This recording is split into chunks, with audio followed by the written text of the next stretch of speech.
Hey, this is John, and in this video, we're going to talk about your first hire, evaluating who you should be hiring the very first time. My experience and my opinion is that the first person you should hire is someone to do something that you are currently doing. And I know this is a little bit different. It's the opposite of what most people say is you should hire someone to do something you don't know how to do. My experience is if you want to change your lifestyle, you should hire someone to do something you're currently doing. For me, in the beginning, that was a programmer. I graduated from college of computer science and I was trying to do programming in my business, and programming does not make money. And it's very consuming, so I had a very hard time being the CEO of my business. The second person I hired was to do marketing tasks. And when I hired them, I wanted them to work at nighttime, their hours, so they were online during my hours, so that I could make sure they were doing everything right. And what I realized was it's not very productive for them to work online at night. And I didn't need them working my hours.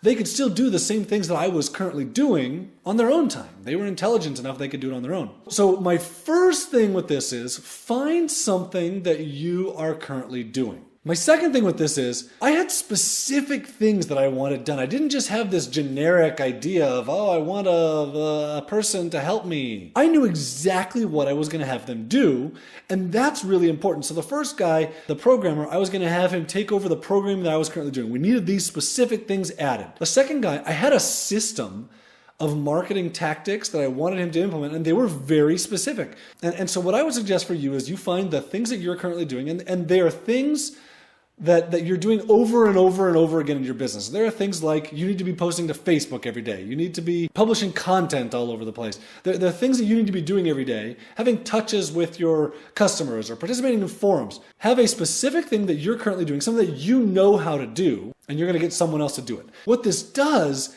is it allows you to free up your brain from those simple tasks to allow your brain to work on bigger things and to kind of let go of those smaller things. So this first guy, he was implementing a specific marketing system for me. That marketing system was taking up a lot of my brain power. And when I had him do it, I could step away from that. And then he was doing those tasks. And I could now start thinking, well, I wonder what else we could do for marketing. And that's a really big deal. So once you've hired this person, your job then becomes to provide training and feedback.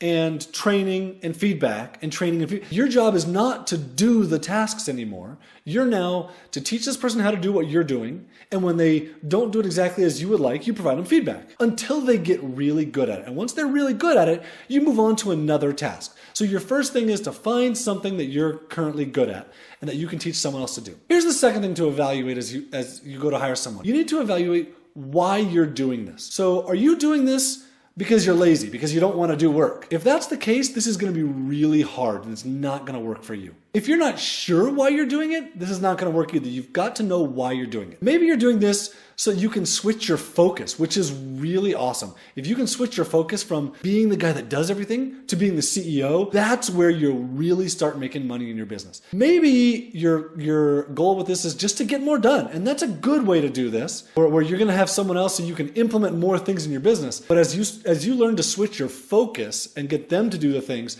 that's where things really start to improve. So as you go through this, I want you to look at what your current skills are and what skills you don't have, because what skills you don't have, at some point you're going to need to outsource those things. And then what skills you do have that you could get someone else to do. So I have a couple notes here. I want to make sure I cover everything. So for me, for example, copywriting. I'm pretty good at copywriting, but I hate doing it. But I could teach someone else to do it. So that was one of the very first things that I wanted to get someone else doing. So I hired a girl whose English is really, really great, and I started teaching her how to write sales copy. And today she does a really good job of it. It's taken me a long time, but I could teach her how to do it. Another thing that I really don't like to do, but that needs to get done in my business are repetitive tasks. Anything that's repetitive, submitting content, writing content, participating in forums, things that I don't like to do, but things that need to be done every single day, social media. I can hire someone else to do those things and give them instructions on how we do these things. And that's something you can pretty easily do.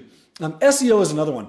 I don't like doing SEO. I don't like getting links to our site. I don't want to go contact other webmasters. It's not something I like doing, but it's really important in our business and I know how to do it. And so I can give someone else instructions on how to do it, and then I can give them feedback as they do it. Another thing and I've already mentioned this, is programming. I don't like doing I like doing programming, but I don't like that it doesn't make me money. And so that's one of the very first things I recommend you get to someone else, whether it's probably a webmaster, someone to manage your WordPress for you, so you're not messing with the little intricacies of WordPress, trying to get things exactly right. Get someone else to do that for you. So here's kind of a big difference in what I do from what most people do. I almost always try and hire a full-time person to take care of things that we're doing, because what I've learned in my business is, if there's something we need to get done, there's another thing that needs to get done. There's always multiple things. However, occasionally there are urgent things that we need to do. And for some of those urgent things, I will use some of the other outsourcing methods that people teach, like using odesk.com or elance.com or Fiverr. For a single thing, we're never going to do this again. I'll go to one of those sites and get someone to do something really quickly, something that I can't train someone to do, or I don't want to train someone because it's only one time. That's when I'll go and deviate from my normal outsourcing process. The problem with that is, and as you evaluate, you got to figure out where this works for you, is if you're hiring a contract worker, you put a lot of effort into the hiring and getting that project done, and it only pays off once. Whereas if you're hiring a full-time person, you put a lot of effort, the same amount of effort basically, into hiring and getting that person up to speed, and then it pays off 100 times over. So that's really the big difference between hiring a contract worker who only works for you a little bit of the time and hiring a full-time person who works for you permanently. So one of the things that I often find that people want to hire someone for is to build their website.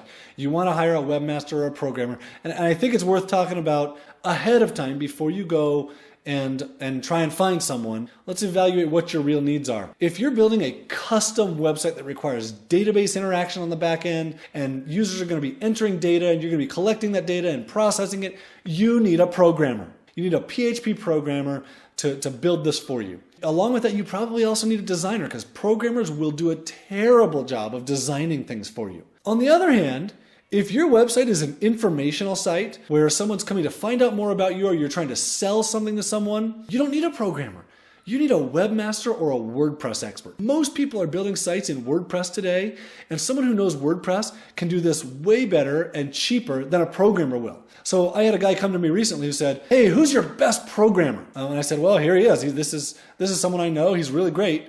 And he hired him and said, "Well, wait a minute. He's terrible." And I said, "Well, what did you have him do?" "Oh, I had him do this design work so that he could then turn it into a WordPress theme." Like, that's not even the same thing. That's not a programmer's job. That's a webmaster's job. So I think it's important that you understand the difference between a programmer and a webmaster. A webmaster will often be able to do some design work, but really their job is to look at the front end and lay stuff out on your site. Their job is to make stuff functional for you. And the better designer they are, the easier it is for you. So if you can find multiple skills, specifically in a webmaster who can do webmaster and design work, you'll find that it makes your life easier in that position. To go along with this, one of the things that I found is employers often want to hire, or business owners want to hire someone just temporarily. So I just need a website built, and once it's built, then I don't need this person anymore. And what they find is they get their website built and they say, "Oh, but I need to tweak this." And if you hired a contract worker to do this, rather than hiring a full-time person, that contract worker is no longer available. And now you have to go back and find another contract worker and give them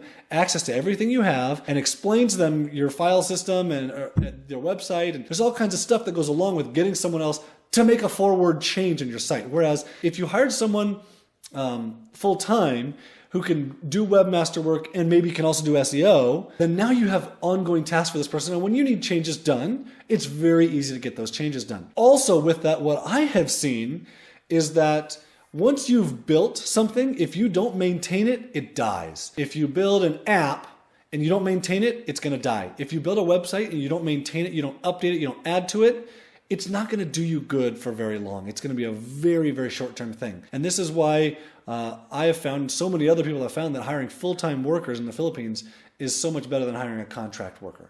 Okay, so the next thing I want to talk about is how good is someone's English. So if you're hiring a programmer or a webmaster or a designer, English isn't really that important. However, for most other tasks, writing, social media, marketing, English is really, really important. Along with good English, I find that someone who speaks good English usually has had a better upbringing.